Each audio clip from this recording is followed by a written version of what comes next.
Bonjour peuple congolais, ngai nekola bino Christian Bola bien maman ma peuple mokonzi peuple souverain. Toye koloba mingi lelo makambo ya mboka, makambo puisque les désordres ezali makasi, désordres ezali ko uta kaka na ba congolais, biso toza ba sindi na bino esengeli to loba hier Bokechuwa yambo mama peuple mokonzi alobaki lelo ngai pe esengeli na loba puisque ezali ba information vraie o tozali na yango. Nous ne cessons de vous dire que tozali donc on a ba source o epé sa biso ba information. Yango autant to lobaka donc après donc contradiction à la raté donc Kabili et comme Nasuka Kabili comme Nasuka donc to lobaki régime oyo ezali régime il faut ekende et comme Nasuka bazane loko mususu ko salate donc cycle na bango esili deux mandats esili à longwa bo prolonger. Deuxième année, première année, deuxième année, élection salama manœuvre, yangwana lelo élection salami et que au la main Martin Fayulu Madidi a gagné, a triomphé. Donc degré ou de force, ce monsieur va gouverner ce pays. Nalobiango déjà naza ko répéter ngo lelo degré ou de force, ce monsieur va gouverner ce pays. Puisque bandeko na ngai toza ko sala ba blague belé donc lelo toyoki que Félix Antoine Tshilombo azali ko négocier na pouvoir en place de sorte que donc soit puisque ba solliciter qui est soit yé a kene ko solliciter bango soit ba solliciter qui mais information aujourd'hui ba solliciter qui est pona que andima victoire ya Shadari de sorte que y a comme premier ministre puisque ce qui a ndimi a rediviser Congo est a divisé ti ça c'est de 1 Congo est a divisé t puisque on est unis. Ce qui Félix a gagné qui tokondima yango mais a gagné te so Shader a gagné qui tokondima yango mais a gagné qui te muta gagné ezali donc Martin Fayulu a gagné haut la main plus de 60% et puis la Mouka s'est organisé qui de sorte que tozala na réalité on a plus de 40 000 SIM ou portables somamaki et qui distribué n'a pas observateur à travers le pays, alors plus de 40 millions et rapporté qui bah résultat bah PV signé. Donc c'est à dire Mouta gagné au la main et Ali donc Martin Fayulu plus de 60%. Ça c'est une vérité. Et puis Église catholique déjà YP azana ba donné bloc à tout côté j'ai la chancellerie. Et puis biso peuple p tozali pe na bloc wana bateau bazali donc branché ou donc batalamuka ba yebi yango. Et ezali donc vérité il est pe na internet do bandeko na ngai yango bakati internet donc tozali ko loba toza ko senga na ndeko la biso Félix Antoine Tshilombo a se ressaisir mbongo ezali na sukate a se ressaisir ale mbongo mingi ya Moïse Katumbi ale mbongo mingi ya pouvoir en place donc c'est-à-dire azali na ambivalence. Le terme est là, azana ambivalence entre l'opposition et le pouvoir en place. Aza Clinté. Je me répète, Félix Antoine Tshilombo azana ambivalence. C'est-à-dire ambivalence, c'est une tendance au Mutazali na kotoyo, na gauche, azana droite. Donc ça dit aza entre deux. Entre deux, ezala raté. Donc c'est quelqu'un qui a à l'écoto.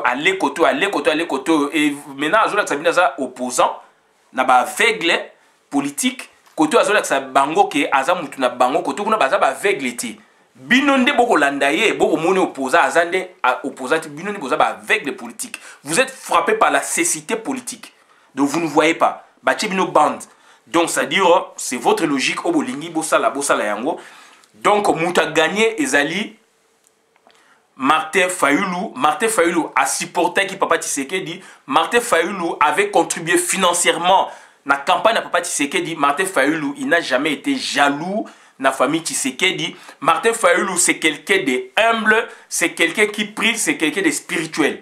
Et aujourd'hui, bravo vraiment na Bateyala Mouka, bravo vraiment donc na Moïse Katumbi, bravo na Jean-Pierre Bemba, bravo na Mouissa Namouissi, bravo na Maman Eve Bazaïba, bravo na Mouzitou, Premier ministre, bravo na Professeur Matungulu, bravo na Batinyosa la Mouka Oyo. Pour concourir pour un résultat wana et biso pe na sima to tche bino pe poids to tche o esengela ki contribution na biso toza na mbongo te to laksi kaka bolingo toza na mbongo te to lobi kaka o esengeli to loba bandeko vraiment nyonso ya Congo à travers la République merci na bolingo o bo manifester donc na ndeko na bino Martin Fayulu Madidi mwana ya Nzambe. Et lelo yo Martin Fayulu a côté la circuit mondial, a côté na ba réseau nyonso ya monde. Donc grâce na bino, grâce na volonté na bino, ba vidéo nyonso wana na ba résultat et côté na ba chancellerie nyonso yango boyoki États-Unis d'Amérique et lobby et sur position.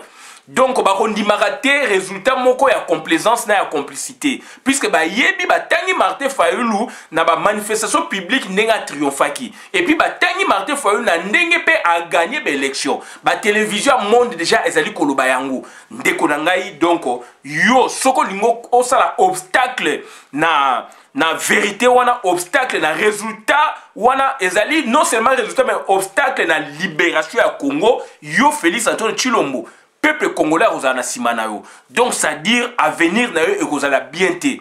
Il faut se ressaisir. Aux alliés congolais, aux alliés jeunes, mbongo au lieu plus de 15 millions de dollars, ça suffit. Tu as vu ma montagne au lieu, ça suffit. Donc tika mboka et marché ndenge sengeli. Donc bandeko na ngai Kabili et komi na suka. Kabili et komi na suka, ça c'est la libération du Congo. Libération Congo, mutumoa osala obstacle na mwazalité. Libération Congo, soki Kabila et Sali Bouzoba, toko kende na schéma ya Côte d'Ivoire. Soki Kabila et Sali Bouzoba, toko kende na schéma na zozong sabino ya Côte d'Ivoire. Donc bandeko na ngai, il faut qu'on se ressaisisse. Soki Kabila et Sali Bouzoba, toko kende na schéma ya Irak. Wana na zako sabino.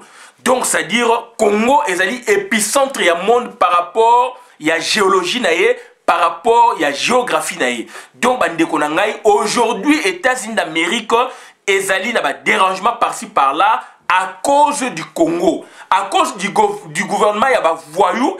Quand George Bush azali koloba ba gouvernement ba voyou, ba état voyou, le Congo aussi en faisait partie. Sans qu'on le cite, donc le Congo en faisait partie, puisque le Congo était en lien, le Congo donc du président sortant usurpateur Hippolyte Kanambe, donc il faisait déjà, il était en lien déjà avec Kim Jong-un. Il était en lien déjà dans l'État voyou. Donc ça dit le Congo est sur la liste des États voyous. Donc on va s'en débarrasser. Donc Félix Antoine Tshilombo, naza koyebi son de konangai, ba mécanisme au américain ba tie en place ezali catastrophique soki batouana ba sali erreur puisque ba kolanda bango jusqu'à leur dernier retranchement. Ndeko na ngai tozana besoin ya paix na mboka wana, tozana besoin ya paix na Afrique centrale. Donc yo soko ye ko appuyer pour na soi-disant au sala obstacle okokokate puisque na terrain pe laxi ke okokipete. Donc bandeko na ngai ezali makambu oyo ya kobanga to tcheli bende.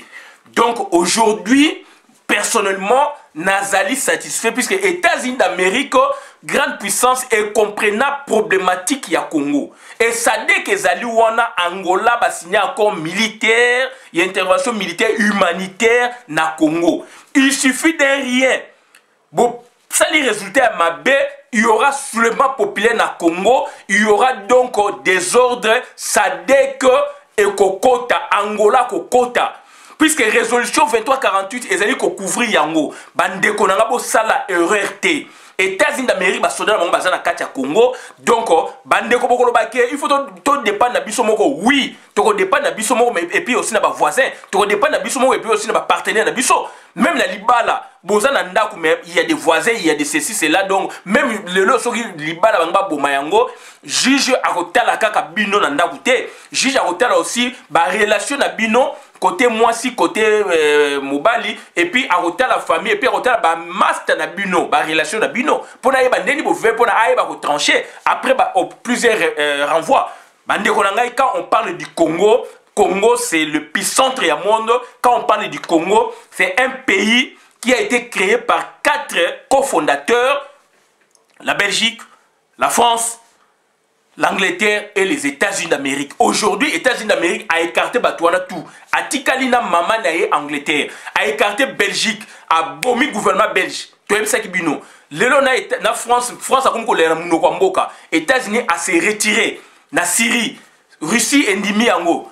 France a commis colère à Mboka. Bien que Pentagone moni position les amours bien ça c'est sur le plan militaire, mais sur le plan politique les États-Unis s'est retiré. Et ça la stratégie. Sur le plan politique aussi États-Unis d'Amérique a lobby à cause des gendarmes du monde té. Avani ko bimisa ba soda na Irak par-ci par-là à cause des gendarmes du monde té. Alors États-Unis mutu azali ko surveiller comme ça là donc défense militaire mondiale. États-Unis mutu azako protéger même France, azako protéger Europe wana. Donc bandeko nangai vous avez fait beaucoup de blagues lelo to comme na sombele suka bisanga. Congo ezali libéré à partir élection oyo bango mo bakoti na piège na bango. Donc bakoti na propre piège na bango, Félix Antoine Tshilombo donc na sengi na yo s'est retiré, s'est rétracté ko kota na buzoba wana te pona ndeko nangai. Makambu dispositif ezali na kata terrain ezali mawatro, il y aura des morts, il y aura des massacres, il y aura des morts, il y aura des massacres. Soki Hippolyte Kanambe asali mutu makasi bakolanda eti na dernier retranchement naï. Donc il faut faire beaucoup d'attention, beaucoup d'attention, beaucoup d'attention. Et pourquoi ba proclamation ba différent na date boendamu na date boendamu pousse ba yebi makamba osala. Ba yeb maroba sala pour ko tempérer ba tension ya batu pour ba ko bimisa mutuboy biloko wana ekosimba te na Congo. Donc déjà les 6 là toza ko zela soki Martin Fayulu te donc grand soulèvement populaire et puis grande diplomatie et bandit. Donc bandeko na ngai il faut faire beaucoup d'attention. Élection o eza libération à Congo. Élection ezali ça n'a rien à voir avec l'élection de 2006. Élection ça n'a rien à voir avec l'élection de 2011. Élection 2011 est élection mo tampon pour que tu gagnes pour organiser l'élection Oyu. Neti bango bakangaki, donc il avait encore droit à deuxième mandat. On a compris un peu. Mais l'élection Oyu mandat nae et sili, donc c'est-à-dire à koui ko sala elo ko moko le sous-souté, a créé ba stratégie nae et simbité. Donc lelo Jamaïka Samba a reconnaître que Martin Fayulu muta gagné. Mutu na bango à télé 50 mutu ya PPRD, même de PC banner. Ake ko funda na kingakati puisque Jamaïka Samba a lobby bien qu'il fallait battre matata pogno que battre Shadag n'est pas populaire donc il n'a pas fait face na Martin Fayulu qui a gagné les élections ezali ngaité donc ezali to ça interprétation donc Félix Antoine Tshilombo nazali ko senga na yo s'il vous plaît il faut qu'on se ressaisir bien que aujourd'hui situation ezali ndengwana yo zali wana Corneille Nangaa zali wana Shadak Azaliwana, Joseph Kabila Azaliwana, Martin Fayulu Azaliwana pe. Mais bino 4 wana liboso bozo tcha désordre. Corneille Nangaa Ozaliwana, loba vérité des urnes. Soko lobite, na mbongo yo lié, na ba plantation yo sali na ba mboka na yo, eko bebaka, oko kangamaka, oko kufaka. Seule chose naza ko senga na yo, koloba vérité. Vérité na yo, yango de ko libérer yo, soko okufaka, okufa na sens à vérité. Mais okolingate okufa lobby pona ke olie mbongo, lobby okufa na likambu oyo, donc au déranger population. Et Ramazani Shadari nakolanda mingi puisque azali touti. Yaza na sens à continuité, yaba touti power. Bandeko nanga to souffrir mingi 22 ans. 22 ans to ko linga su biloko wana te. Nazali ko zonga sikoyo na Joseph Kabila na Rolande mingi te puisque ye asa comme na suka za donc criminel de guerre. Akende atikala suka na ezali liwa. Donc na Rolande mingi te. Naza ko s'adresser lelo na ndeko na ngai Félix Antoine Tshilombo. D'abord, aux Indiens usurpateurs, comme Tshilombo, ezali kombo na yo, mais comme Félix eza ya yote. Au leki d'élection présidentielle, na kombo ya Tshisekedi, ezali kombo na yote. Ça, c'est l'usurpation. Donc, pour na ozwa kombo wana, na otangela yo, donc, code de la famille yangoyo, na la code de la famille ya Congo. Donc, ebimaki, donc, ezali loi, ya... Loi numéro 87-010 du 1er août 1987, telle que modifiée par la loi numéro 16-008 du 15 juillet 2016. Puisque modification Salamaki, titre 1 de l'identification, chapitre 1 du nom. Donc, il y a Mwana, sauf Mona, Balobi Nini. Section 1 des principes généraux, article 56.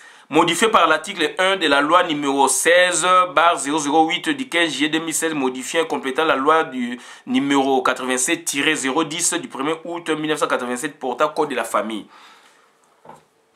Donc, premier paragraphe, tout Congolais est désigné par un nom composé d'un ou de plusieurs éléments qui servent à l'identifier. Paragraphe 2, le prénom, le nom et le post-nom constituent les éléments du nom. Biso tozakana prénom, nom et post-nom.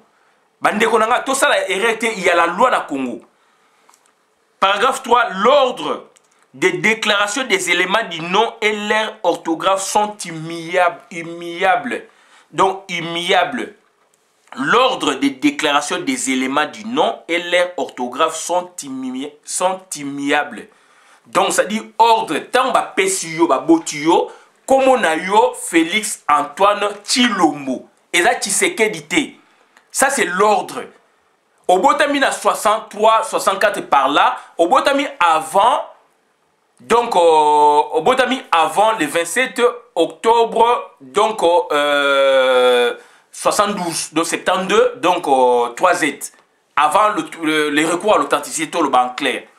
Donc, avant les recours à l'authenticité, Ngai na Botami avant les recours à l'authenticité, avant 72, donc, comment Ngai, bazali ko benganga na kelasi, Christian Bola. Biama tina wenge ezali free ya l'authenticité. Biama tina wenge ezali free ya authenticité. Donc, c'est-à-dire, à partir de 72, 71, je pense 71, pardon, 71. Donc, à partir il y a 71, 3Z, on va bien appeler recours à l'authenticité. À partir de Wana Sikoyo, Nde Sikoyo, ba kombo na biso, et commis na deuxième, troisième nom. Quatrième, même cinquième. Mobutu se se kukumweni wazabang. Donc, ça dit, ba benga onini, donc, ba plusieurs éléments, donc, ba benga onini, donc, éléments du nom. Non na ezali, donc, prénom ezali, Félix Antoine, non na ezali Tshilombo, et to continue l'authenticité, ba parent ba baxé biso ba deuxième nom, ba troisième, ba to benga post-nom. Post-nom na ezali Tshisekedi, qui n'est pas le nom. Donc, ça dit, ça c'est une usurpation dans ton nom. Donc, il y a une usurpation. Donc, au sein de la stratégie politique, mais sur le plan juridique, ça ne passe pas. Article 56, article 57, deuxième, troisième paragraphe, les noms sont puisés dans le patrimoine culturel congolais. Ils ne peuvent en aucun cas être contraires aux bonnes mœurs ni revêtir un caractère injurieux, humiliant ou provocateur. Donc, comme on a au Tshilombo, je ne pense pas qu'ils aient provocateur, ils aient humiliant. C'est votre nom à vous. Donc, ils aient caractère injurieux, humiliant, provocateur. Naza moulouba te, na bala balouba, donc naza moulouba te, mais du moins, na kombo ya balouba, na Tshilombo na balouba, na yoka te qu'ils aient comme provocateur, humiliant ou injurieux. Non, c'est votre nom. Il faut, na mikana na yo originel, les aient kombo Félix Antoine Tshilombo, Tshisekedi et Koyeza fouille à authenticité. D'où maintenant, tozongi siko na article 56, 3e paragraphe, l'ordre des déclarations des éléments du nom et leur orthographe sont immuables. Immuables, les alliés locaux échangent à katé. Pour échanger, il faut qu'il y ait un tribunal. Il faut un jugement supplétif. Oyo kosala ke olingi Tshisekedi comme liboso, Tshilombo ezonga na sima. Et ça n'est pas comme dans la biama. Si on a lingi biama et comme liboso, ce n'est que le tribunal. Il y a humiliable, donc il y a humiliabilité. Donc ça dit caractère qui ne change pas, ils sont constants.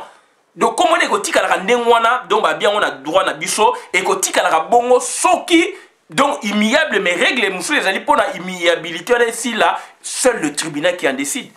Donc tribunal il décide est-ce qu'on a jugement supplétif. Jugement devant le tribunal, au côté de la pièce, changer au combo pour la pièce, l'état civil n'a changé. Et déjà, donc, confusion mingi, puisque l'enfant porte, ça c'est l'article 59, l'enfant porte dans l'acte de naissance le nom choisi par ses parents. Yozali parents, il y a yomogo parenté. Donc, Yozali mutu, pesa ke combo Tshilombo, bien que votre papa s'appelle Tshisekedi. Koko na ngai bana na ye bazu komo na yeti akundoli na patrimoine culturel congolais bakoko na ye batata mwasi na ye boye et ça lelo eza bakombo na biso ya famille. Donc c'est partout, c'est comme ça. Donc patronyme oyo zo luka wana ke kombo ya Tshisekedi e koma ya yo, ce n'est pas dans notre droit. Ça c'est un droit ancien zalaka na ba code piro et kufa pe na poto pe logique on a sur les affaires mingité. Donc bandeko na ngai donc so bozala ba remords wana, bozala ba problème wana, il faut arranger ça. Donc c'est déjà Félix Tshisekedi ndenge bo voter qui est ezali usurpation. Eza comme on a été. Donc mutu a ligné a défier ya ligné débat ya. Puisque ça c'est du droit maintenant. Ça c'est du droit. Donc ça veut dire bandeko na ngai nazali ko senga na Félix Tshisekedi puisque ozali usurpateur ya kombo Tshisekedi eza comme on a été. Ezali poste non. Non na yo ezali Félix Tshilombo. Tshisekedi, ça c'est un autre élément du nom qui est complété. Pour Nayango comme à Liboso, il faut un jugement supplétif. Au passé, candidat comme Félix Tshisekedi, c'est une usurpation. Et aujourd'hui, je dis quoi? Donc, puisque ils ont problème d'acteur maintenant. Donc, alors que droit et Zaliwana, il faut être triomphé. Et yo, ça dit qu'on participe donc on a des constructions même il y a droit il y a Congo puisque au bengi parti dans les alliés et baza besoin qu'on prenait état des droits alors yo moko nanu aux alliés qu'on valoriser ba concept y état de droit et oh yo zali ko lobela lelo au kité nango ya papa Tshisekedi donc ba objectif ya UDPS donc Félix Tshisekedi au lembong ebele toza ko senga na yo makambo o eza ko ya mutu moko ako épargner bino azalité. Pour la construction, ça n'a pas été moins rappel mouké. Toujours indépendance, Belgique et Bimi et lobby que nini donc Katang et Bimi et lobby que est commis indépendant. Ba pays nyonso ya monde ba boyaki donc seul Belgique et Ndima qui Katanga comme république. Gouvernement époque donc président Kassavou en tête. Ba sali l'exécutif faut basali que ba récupérer Katanga zongi na kati ya Congo. Quelques mois ou quelques années plus tard, c'était Nani Kasai. Kasai yepé aeko bima, wana yi Kasai unité Kasai non Kasai komi balete, Kasai aeko bima babi bango pe république. Kasai to aeko bima babi bango pe république bandeko na ngai, donc après batu bandima nani ba Belge. Je pense que Belge comme Bandimagi, Amérique et Boyaki. Mboka wana izongi et toujours sous le régime ou sous la présidence du président Kasavubu. On a vu des gens comme ministre Iléo, ils ont tout fait et na côté militaire Mobutu, chef d'état-major, il a tout fait. Mais na ordre, il y a président de la République, c'est lui qui créait la norme. Donc bandeko na ngai, mboka wana izongaki tozongi république. Soki Félix yo lelo yo olingi omema batu na battoir olingi omema batu na division ekosimbaka te puisque États-Unis ekolinga yango te nalande Colette Brackman alobi yango na émission dernièrement bi ke Congo partition ko kabola Congo déjà ici eza dépassé tozali unis Congolais nazali ko s'adresser na ba Congolais et non na ba tribu. Naza ko s'adresser na ba Congolais et non na ba province. Naza ko s'adresser na ba Congolais na cadre ya collectif national. C'est-à-dire Félix Tshilombo azali wana azali mutu oyo alingi pouvoir, c'est normal, mais il faut c'est là l'objectif na ndenga bosolo. Ateka Congo te pona lobby mobule bima likolo na ye. Et mobule se bimi likolo na ye ako bima pe victoriété. Puisque situation autre ça dans les loyo ezali il y a 2006 il y a 2011 ezali situation nationale et internationale et déranger ba mboke belé et batuwana yaza ko landa bango yaza zo ka ba mbongo batuwana bazana problème na communauté internationale bazana problème na ba américain. Donc Félix Tshilombo to za ko senga na yo ozali na usurpateur au leki na ba élection présidentielle en tant que Tshisekedi alors eza yoté. Donc comment eza Tshilombo. Ça, c'est les droits. Ça, c'est une usurpation.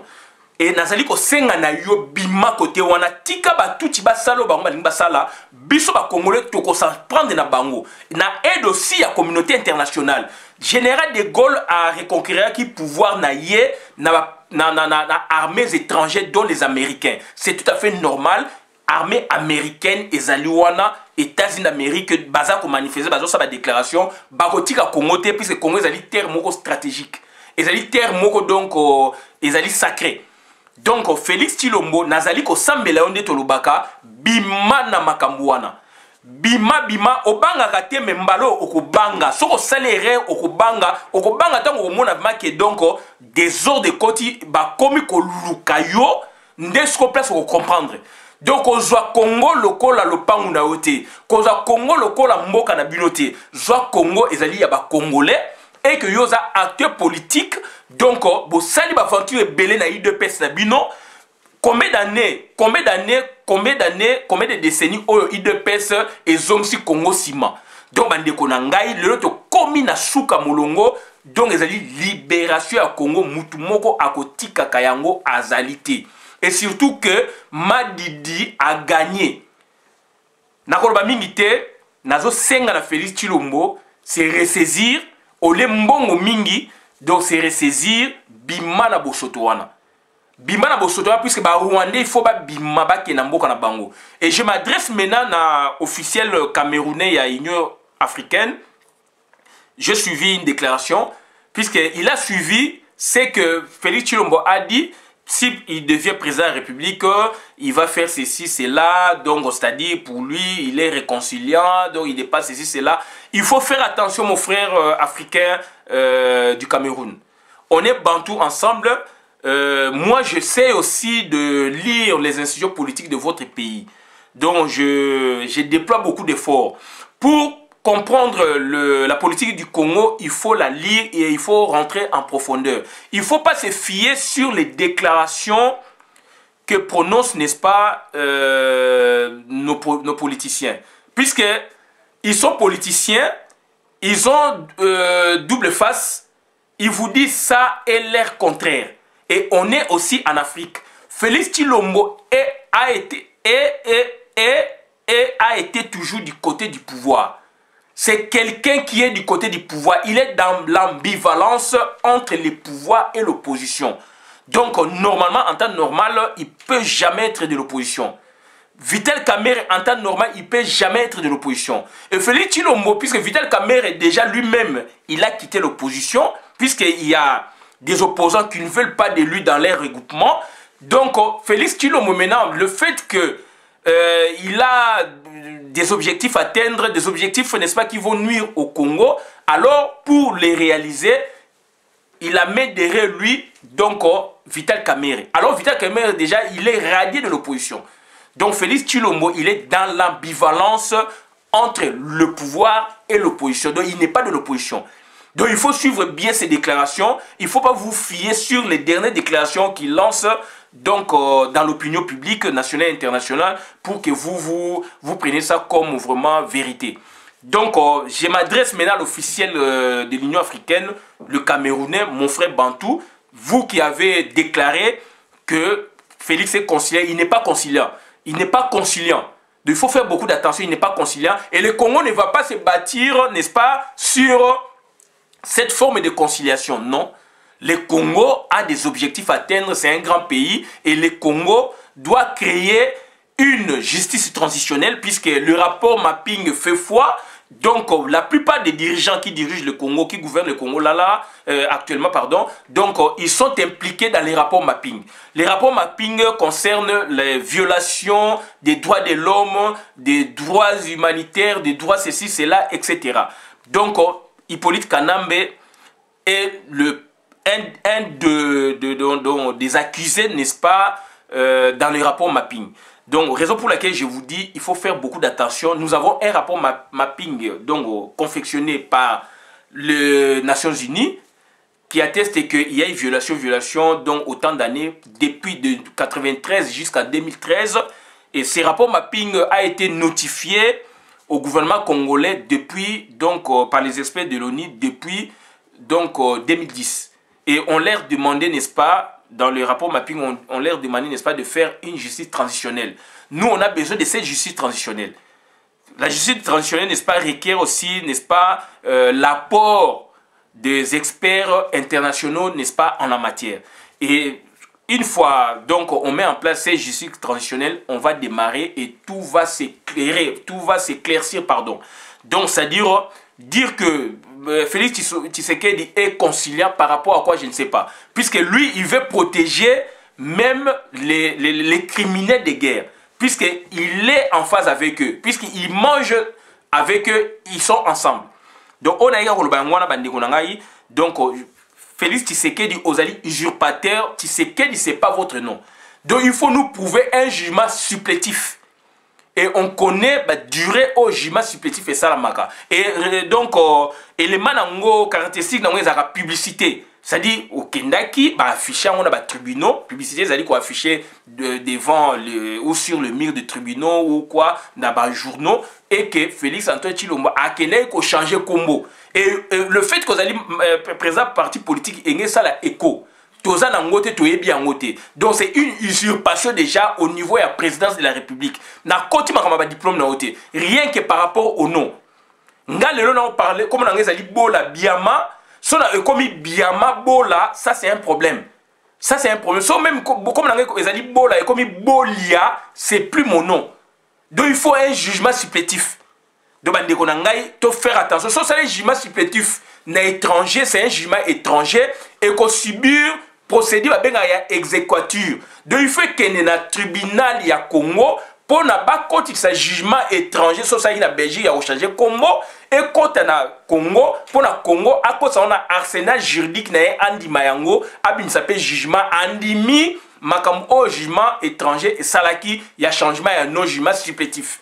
Ce qui peut et ça mis na Congo kuna tokoyeba puisque ce qu'on change de nationalité, c'est un autre problème encore. Donc, on a encore la déterminité, mais on a dit Tshisekedi Félix, ce n'est pas Tshilombo Félix que nous on connaît. C'est une usurpation.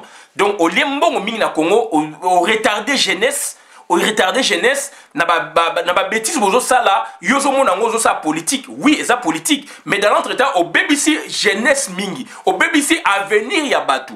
Donc, on a des idées. Idée na ope mususu ezali oyo ke mboka soke vandi batwana ba kei toko démarrer.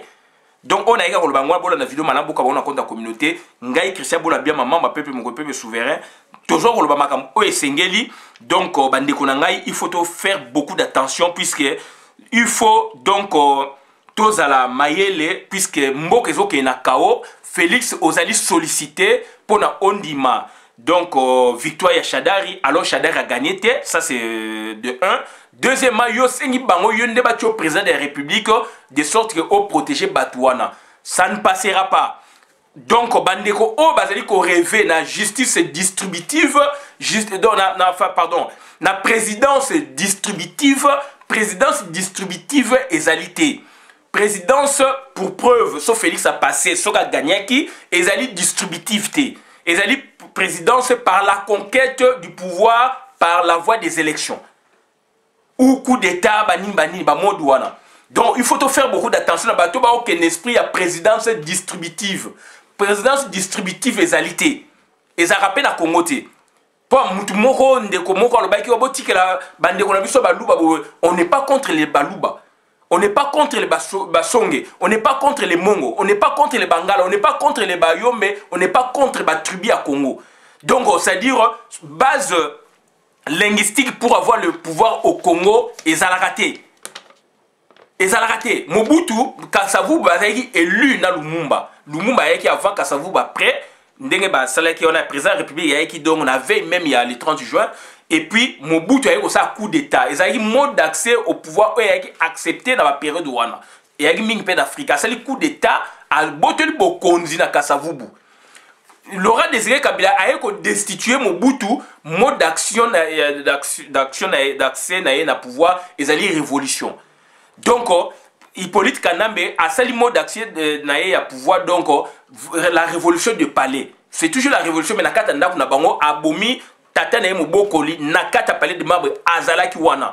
Tanga bomiye mutu a weli ko kende avion a keili Lubumbashi azwi biloko nyonso Laurent Désiré Kabila oyo ezali na palais de membres oyo ezali na Lubumbashi akoti nango Tanzanie nde aye kozonga ko bino boyoka babengi baye kotika ye na avion kotika ye na avion puisque muta bomaki ezalaki ye et puis muta liboso ya bengaka ba travailler na ezali donc inapte scientifique nani Vital Kamerhe et nazo senga na Vital Kamerhe il faut se taire mboka neza ya batata na bino te bosaka na biso mingi acte de naissance na yo donc biloko na yo ezali donc na ONU. Donc il faut se ressaisir aux alliés étrangers boye ko tanga na mboka na biso to lesi yo to bokoli yo o melima na biso biloko na biso donc enseignement na biso donc vous nous devez biso to devoir na bino rien et bino na ba ubewa vous nous devez na ba de grâce vous nous devez nous on vous doit rien donc vous nous devez donc nous on vous doit rien et no boye na biso ba makamo boye biso ya ba milinga milinga donc nazo senga na bino il faut que se ressaisir Félix Antoine Tshilombo nazo senga na bima na babiloko wana tika ba Rwanda basala o bango balingi basala o ezali koya sima ezali fogo o ezali koya na sima botina bangole fogo ngolo banini o elingi koya sima ezali chimvundo bino bengaka tango botiki Moïse Katumbi libanda tango botiki Jean-Pierre Bemba libanda tango botiki batu boye libanda bazana mbongo bazana ba relation na peuple congolais tokotika binoté. Donc il faut faire beaucoup d'attention. Et puis États-Unis peut kotika binoté. Il faut faire beaucoup d'attention. Donc le problème est là. Félix Bima wana tika ba tuti wana toko sila na bango propre. Et baza ko protéger bango te, baza ko protéger nde Kagame. Il suffit kaka ya longwe Kagame ko tomber donc Museveni ko tomber comme ba château de cartes. Et Afrique est kofungwama. Afrique côté à Grand Lac wana ekofungwama. Et Peter Fan yo ozako ya lelo, il faut ozala objectif. Je m'adresse maintenant à Peter Fan, l'envoyé spécial des Nations Unies donc dans les Grands Lacs. Il faut être objectif puisque hier vous prenez n'est-ce pas la partition du pays selon que le Congo est un pays fictif et un pays imaginaire. Et nous on vous a dit les contraires puisque nous on a écrit contre vous. Donc aujourd'hui, vous allez commencer juste après l'annonce, il y a un résultat, vous allez donc prendre vraiment l'effectivité de vos fonctions sur la zone de Grand Lac. Donc il faut vraiment être prudent, il faut être très sage. Donc il ne faut pas donc suivre, n'est-ce pas, des pistes déjà tracées par votre ami Kagame. Donc, on a na suki awa, bola la vidéo malambo quand on a compte la communauté nabi merci. Ngai Krisha bola bien maman ma peuple mon peuple souverain. Naza ko senga naza ko sambela Félix Tshilombo bima na babuzo bawana. Bima na babuzo bawana, biba na buzo bawana. Donc voilà, on a na suki awa merci.